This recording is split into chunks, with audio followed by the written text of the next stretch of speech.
Biden is in there for the next 2.5 months. And this is what I'm going to tell Joe. Joe, since they're talking smack about you anyways, you know what, baby? Pardon Hunter. Yeah. Pardon Hunter, because America just pardoned a criminal. Yes. Who was convicted. Yes. Of felonies. Yes. Yeah. America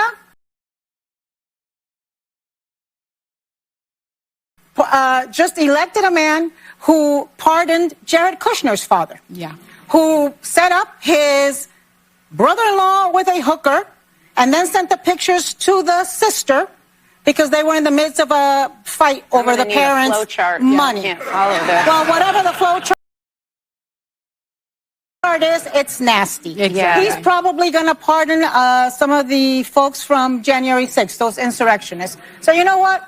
It's your son. He probably wouldn't have been prosecuted if his last name wasn't Biden. Baby, you got 2.5 months. I'm good with you pardoning Hunter. Everybody should. That's all. I agree with you. I mean, I think everyone. Would you consider granting clemency or a pardon to Hunter I don't Biden? think it's appropriate for me to talk about it. I think it's a tragic story. You want to know the truth. And I felt that with Hillary Clinton, too.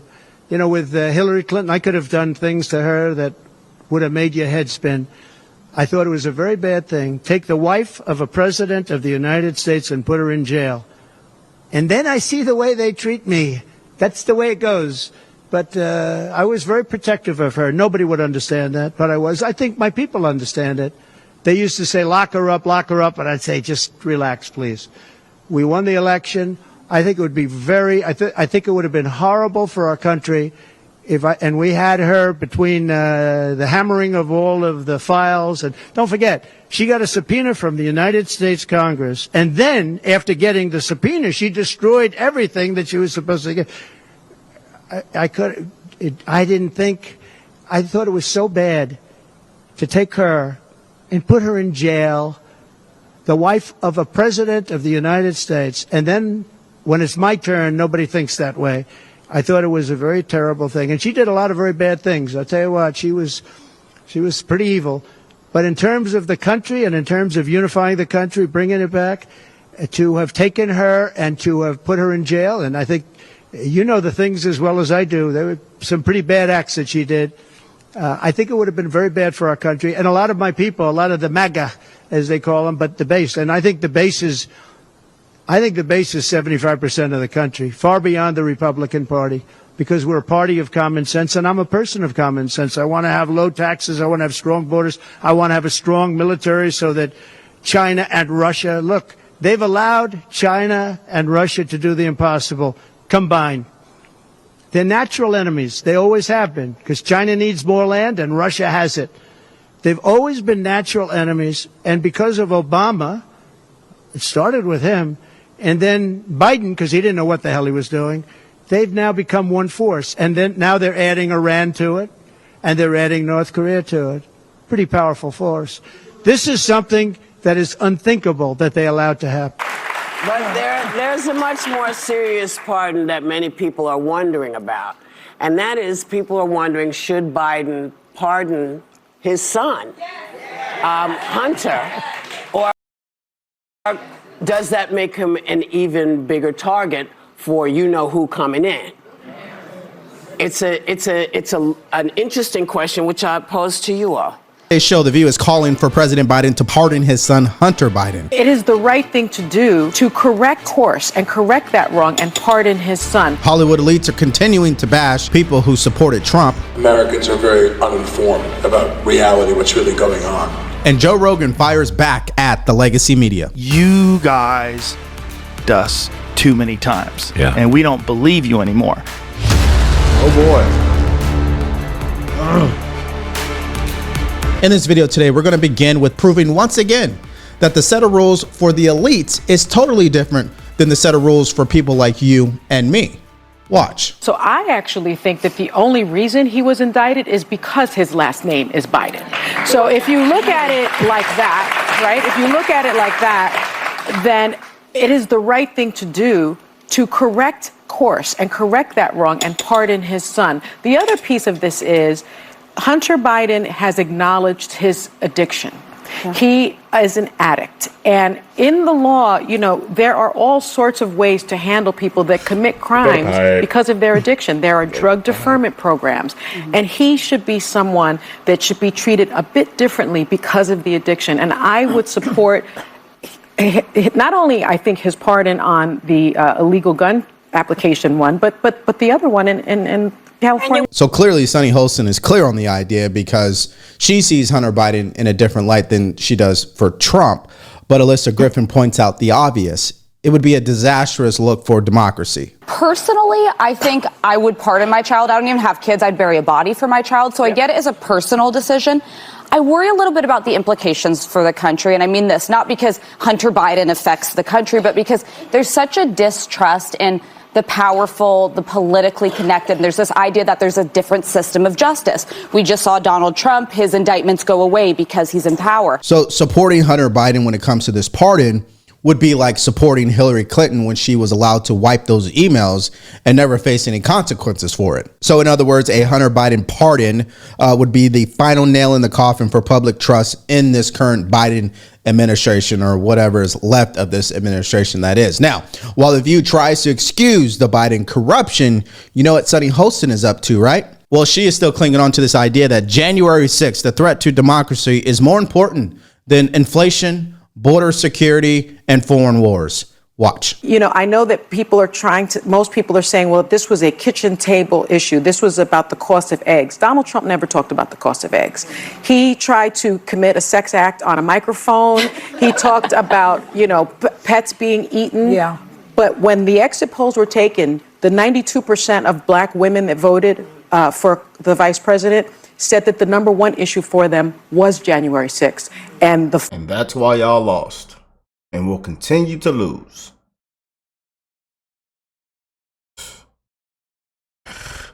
Man,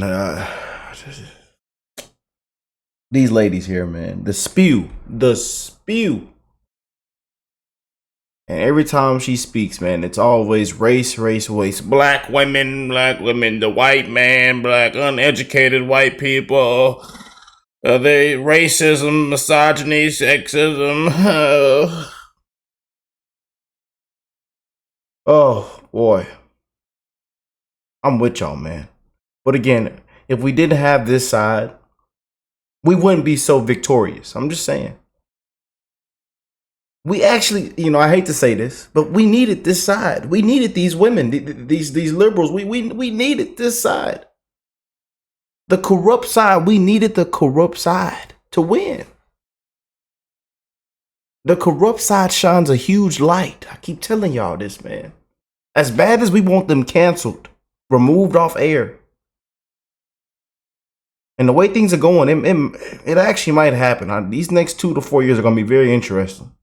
As MSNBC, CNN, ABC, NBS, all of them are going down the drain.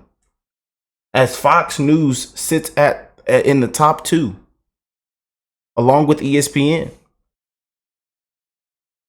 But more people are tuning out. But right now, some people are actually tuning in just for the meltdowns and the crying. But just watch these next 2 years. And I believe Alyssa's going to be gone, y'all. I think Alyssa is going to be the one out of there. Just watch. You know, because somehow, you know, no matter how deranged she is, there's still a little bit of MAGA running through that bloodstream. Just watch. Fall of democracy. Yeah. So there were some voters that felt that was very, very important. Well, newsflash, Sunny Holston. Americans care more about inflation, crime, border security, foreign wars, cost of living, healthcare, things of that nature. They could care less about January 6th. You're still stuck in the past. And that's why they lost. Yeah. And then, you know, you looked at her camp, it was abortion. You know, that's all we kept hearing. Abortion, January 6th, you know, threat to democracy, Hitler, fascists, Nazis, dictator, January 6th, let's not forget.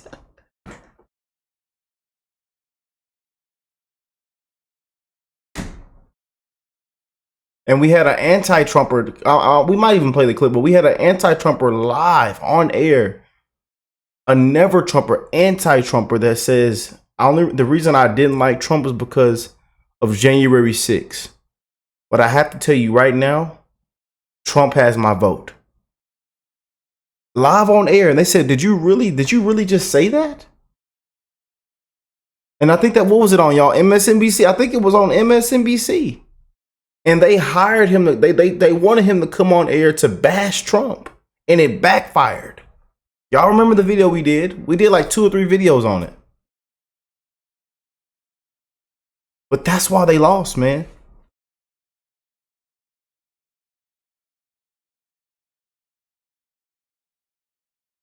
While the rest of the country is trying to move forward in a more positive way. Okay, so if you're getting value from this video, do us a favor, will you? Please like, share, and subscribe to this channel. If you want to support us further, go to the link in the description below, shop the merch store, or buy us a cup of coffee. So Sunny Hostin is not the only person with an obsession to be this out of touch. Hollywood elites are continuing to belittle people who supported Trump in this past election, particularly Sarah Stone and Alec Baldwin. Let's start with Sarah Stone and what she had to say. You know, Italy has seen fascism. Italy has seen these things. You guys, you understand what happens. You have seen this before. My country is in its adolescence. Adolescence is very arrogant. Adolescence thinks it knows everything. Adolescence is naive and ignorant and arrogant. And we are in our ignorant, arrogant adolescence. We haven't seen this before in our country. Oh, so Americans who don't travel, who 80% don't have a passport, who are uneducated, are in their extraordinary naivete. Go get you some graham crackers and a sparkling water. Why don't you? She needs some that sparkling water and them graham crackers. What I can say is that the only way that we can help with these issues is to help each other. So Sarah Stone has just shown you again that Hollywood cannot resist belittling people who supported Trump. In fact, it's the very people who are a part of the movement behind Trump and will be here beyond Trump, of course, right? But she wasn't the only one. Here, Alec Baldwin. In my country, without going into significant detail, half the people in the country are happy and half the people in the country are very unhappy. It's a very difficult time in the United States. And I think the only way people can learn what is happening, and film is unique in this way, not only what's happening in the United States, but around the world. What's happening, you might not learn from the news. Television news in the United States is a business. They have to make money. And again, not to go into great detail about that, but there's a hole, there's a vacuum. There is a gap, if you will, in I think you just said it out loud. Information for Americans. Americans are very uninformed about reality, what's really going on. Okay, so the question I have here is, why do Hollywood elites continue to mock people who support Trump? It's because they don't understand 2 major things. Number 1, frustration with a broken political system in our country, no question, and a rejection of out-of-touch elitism. I mean, that's really what's happening here. People don't like what's happening in Washington, D.C., but the Hollywood elites won't accept it. These are the same celebrities who lecture us about climate change while flying private jets. Make that make sense, right? Their attacks on Trump supporters only strengthen the resolve of these voters who see Trump as a fighter for middle America. Now, Senator John Kennedy had some choice words for these Hollywood elites. Check this out. They have the right to their opinion, but they're just goofy. They hate George Washington and Thomas Jefferson and Abraham Lincoln and Dr. Seuss and Mr. Potato Head. They think our kids ought to be able to change genders at recess. They carry around Ziploc bags of kale to give themselves energy. Oh, God. God bless Senator Kennedy, man. Oh, man. Mr. Potato Head, huh? Yeah. And we just did a video on Mr. Potato. And that whole meltdown with Elon Musk buying MSNBC. To me, to each his own. To me, kale tastes like I'd rather be fat. Now, these people are entitled to their opinion, but they have an unwarranted sense of moral and intellectual superiority. They think they're smarter and more virtuous than the American people. And they think we're not real people. But we were, and we are real people. And in this last election, we got real mad. And we sent a message clearly, unequivocally. And my message to all my friends and my enemies in America is happy Thanksgiving and stay deplorable, my friend. But it's not just about Hollywood losing touch. It's corporate America who's backing away from its woke DEI stances, and the numbers are starting to prove it. In fact, interest in corporate DEI policies from everyday Americans is collapsing. How do people feel about companies taking even a stand on the issue? Now, this is where it gets very interesting, because here we have a real-time trend. So let's take a look at it, all right? Businesses' DEI public stance. Important to know, back in 2021, so we can go all the way back then, right? Just after the summer of George Floyd, which of course was back in 2020. How important did folks think it was to know the DEI stances of businesses? It was 68%. It was 68%. Look at where we are now in 2024, a real decrease. Just 53% of Americans want to know a business's DEI stance. So what we've seen here is back, right after the summer of George Floyd, there was a lot of interest in DEI, a lot of interest in folks knowing businesses' stances towards DEI. Now, considerably less so in 2024. So the decline of DEI is like the stocks that plummeted after Bud Light went woke. Americans are rejecting corporate virtue signaling, seen with the backlash against companies that put woke agendas over providing value and results. Conservative boycotts and activism have shown the power of the free market and pushing businesses to focus on their customers, not political trends. See Walmart's new announcement about what they're doing with their DEI initiatives. Conservatives fighting back against corporate DEI may have scored their biggest victory yet. Walmart, the nation's largest private employer, just announced it is rolling back its diversity, equity, and inclusion initiatives. Get rid of all the DEI rot. Get rid of all the DEI rot. Go woke, go broke. Cries over so-called corporate wokeism and claims that DEI is more divisive than inclusive. Walmart says it's ending racial equity training programs for staff, evaluating programs designed to increase supplier diversity, reviewing funding of pride events, and removing sexual or transgender products marketed to children. Now, Walmart defends the move, saying, quote, "We have been on a journey and know we aren't perfect, but every decision comes from a place of wanting to foster a sense of belonging."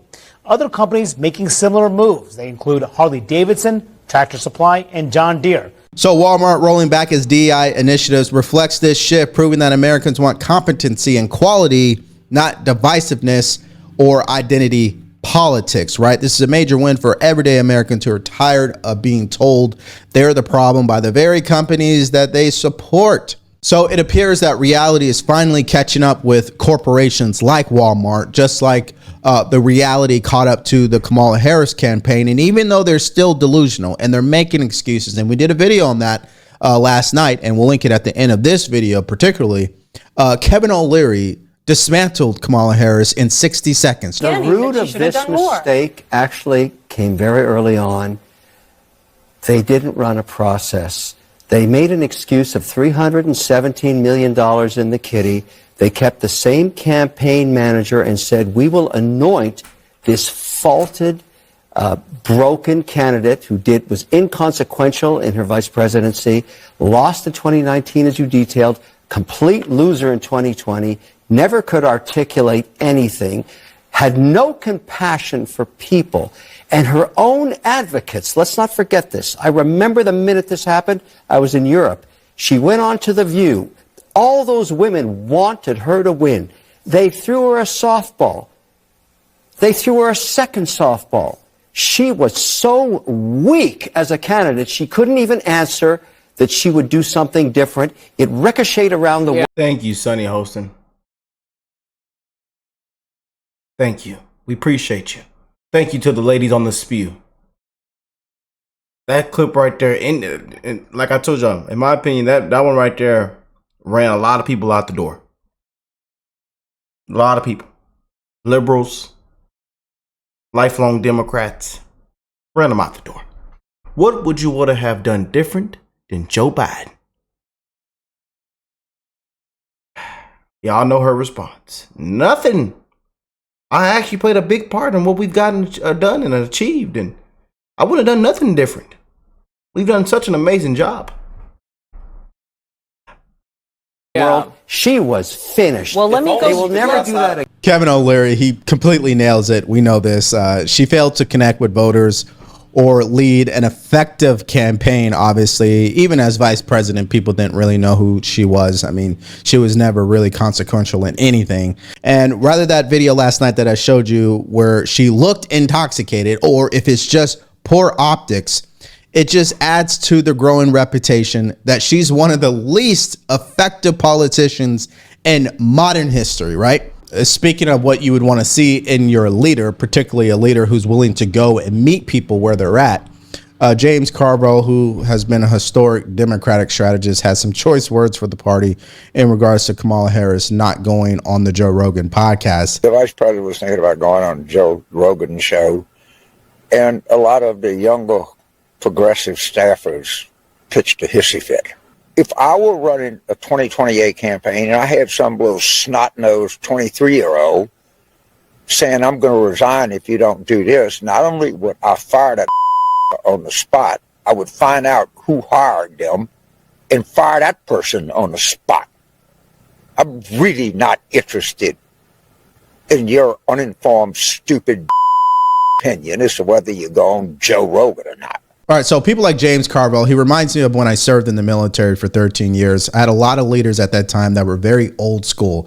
They were results driven. They didn't care about how you felt or what your emotions were or your misinformed opinions. Now, this also speaks to how out of touch the legacy media is and how sick they are over what Joe Rogan accomplished with President-elect Trump, where that episode alone got over 50 million views. Well, of course, this did it in for the Kamala Harris campaign, and now it got so bad that people out of Australia, their legacy media, is taking aim at Joe Rogan. Listen to this. I am not a consumer or enthusiast about Mr. Rogan and his work.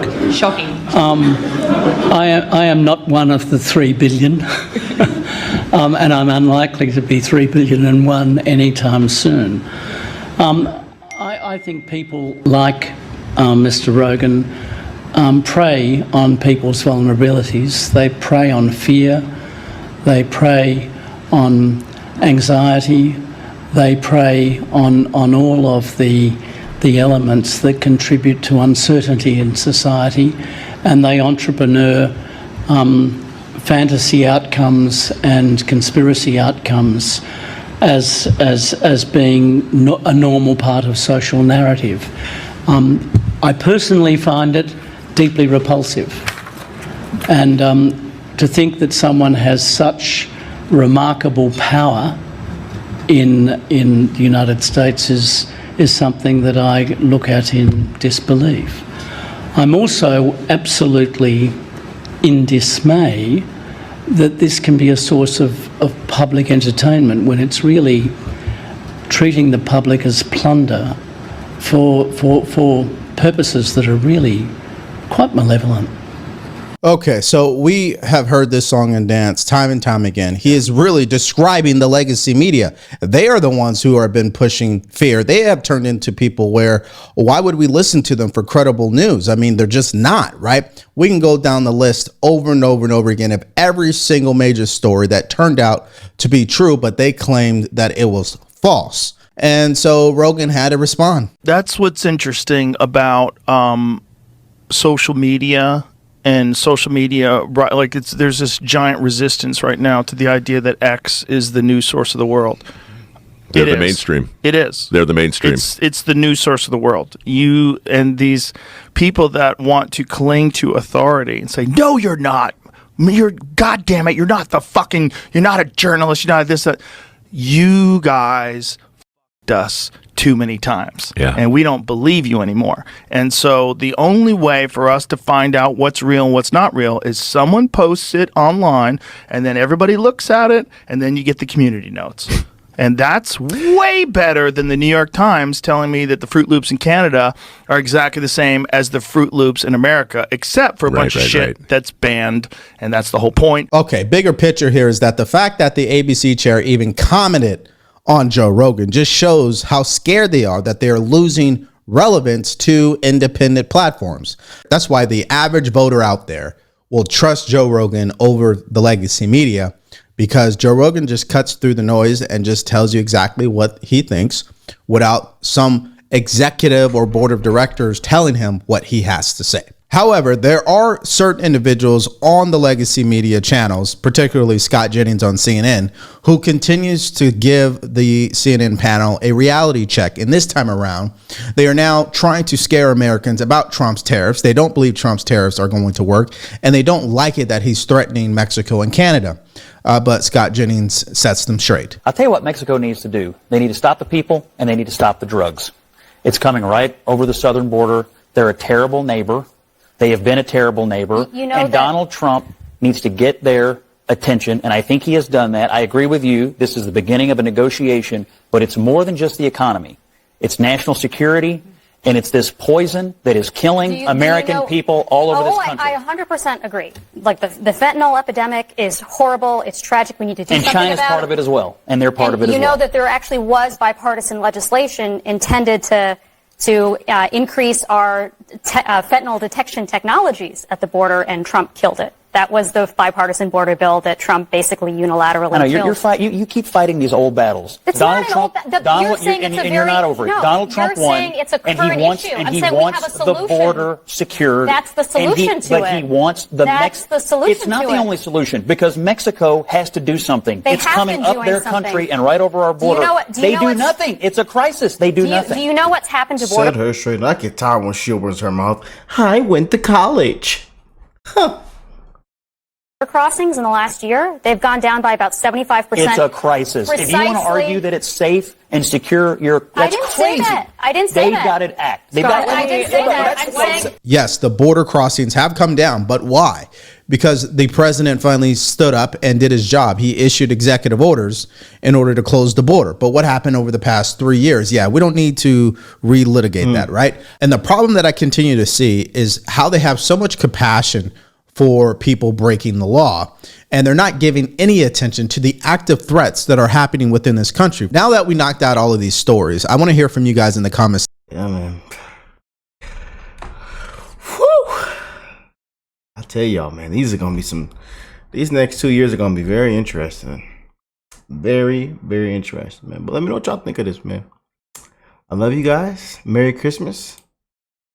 Hope y'all enjoyed the holidays, enjoying Thanksgiving. You know, got to spend time with your loved ones, man. You know? And hey, we're gonna keep you guys updated. We're gonna continue to have fun and let this thing play out. And we're gonna also keep people accountable, man. And there's a lot of people need to be held accountable. A lot of people need to put their hands behind their back. You know? But I love y'all, and I will catch you beautiful people in the next one. Peace and love, y'all.